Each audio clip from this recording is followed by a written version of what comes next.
What's going on, everyone? Welcome back to Physical Education with Coach. I am your coach, Coach Cullen Carroll, and today we're going to introduce two new tests, which are going to be power-based tests. We have the long or broad jump, and we have the triple long or triple broad jump. Now, if you guys can remember back to some of our original lectures, in the last several years, power has become more of a component for health than it has for just pure skill. And we've seen this with younger populations as well as older populations. When you integrate this type of power testing, it does seem to have somewhat of a correlation with longevity, so years of life as well as physiological and psychological health. Now, you're going to need a couple tools. You're going to need a tape measure. As you can tell, I already have a tape measure stretched out all the way along here. I gave myself about 25 feet because I'm a pretty decent triple jumper. And then you're going to need some tape. I'm using blue painter's tape because it's easy for me to identify. And then the third thing I have is this measuring stick, or it's a PVC pipe. You can also use a yardstick if you need to, a rebar, anything that's going to be able to measure the back of your heels when you reach your landing location. Okay? So, along with our stretched out tape measure, you'll see that I also set myself a starting point with some blue painter's tape. So let me go ahead and give you an idea of the starting position for the long jump.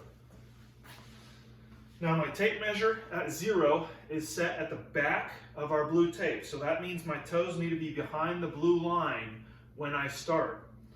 Typically when you're doing a long jump or a broad jump, you want to have a loading phase and then you want to have an explosive phase, we'll call it. Okay? And the goal is to jump not as high as you can, but as far as you can. So once I finish loading, I'm going to stretch my body out, and then I'm going to try and land with my feet in one spot. Okay, once my feet have landed, I cannot move. All right, so let's say, let me put my feet in the picture here. Let's say I land, and then I take a step forward, but I keep my back foot on the ground. That measurement is going to need to be from where that back foot landed. Let's say I land and my feet slide forward, or let's say I land and both my feet step forward. That is no longer eligible for a mark. Okay? So now I'm going to give you an example jump, and then I'm going to put some marking on the ground just to give you an idea of how you would measure this. So I start behind my blue tape. The best way to do it, I believe, is to fully extend the body, and then you're going to go into that loaded phase. Jump, land, stand up, take your stick or your tape, put it behind your heels, and then you can step away and measure. Now you couldn't see that, so I'm going to bring the camera to me.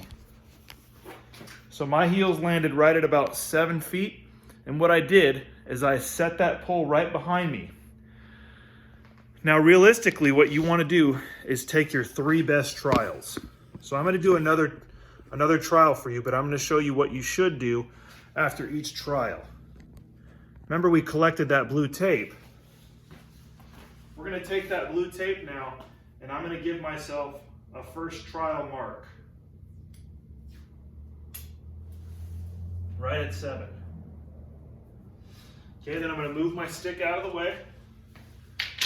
Make sure my area is clear again.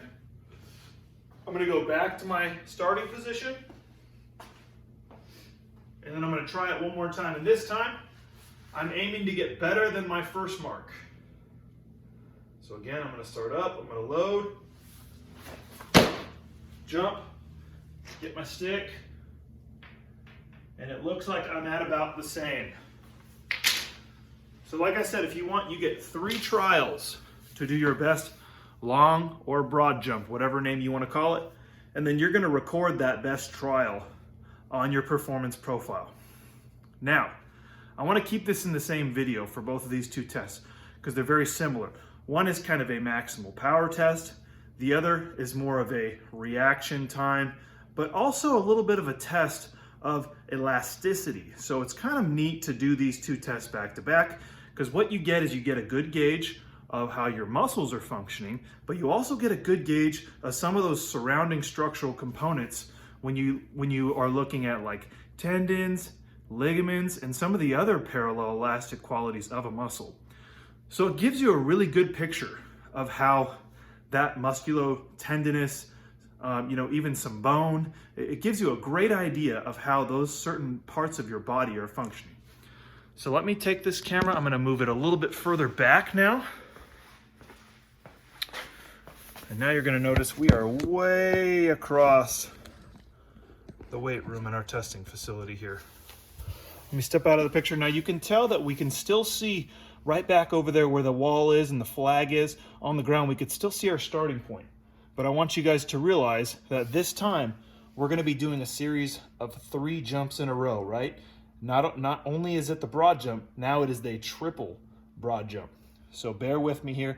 Let me give you an example, because guess what? The measurement is exactly the same. The only thing different is we're trying to make 3 consecutive jumps in a row.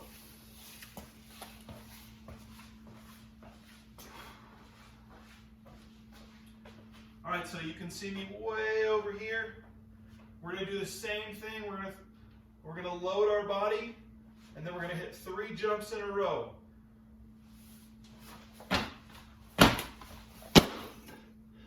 Try not to fall forward there.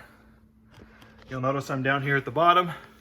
See where my feet are. Again, measure the foot furthest back using your stick or your tape, and it looks like I'm just under 22 feet.